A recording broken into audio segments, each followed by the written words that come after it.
হরিপুর গ্রামে মালব বাগানে কাঠ কাটতেছিল অজয়। সে এটা করে জীবিকা নির্বাহ করে। তার পাশেই বসে আছে তারপর মালতী। তাদের দুইজনের অনেক সুন্দর দিন কাটছিল।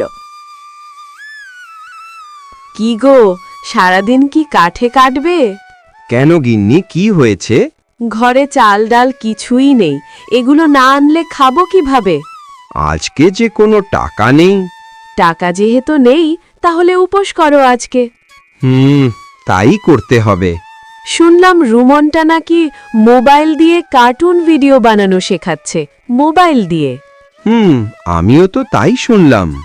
অনেক স্টুডেন্ট নাকি, বাংলাদেশ ও ইন্ডিয়ান দুই দেশের মানুষ আছে। আচ্ছা দেখি, রুমনের কাছে পাওয়া যায় নাকি টাকা ধার। ওর কোর্স ফি বলে 499 টাকা। আচ্ছা যাও।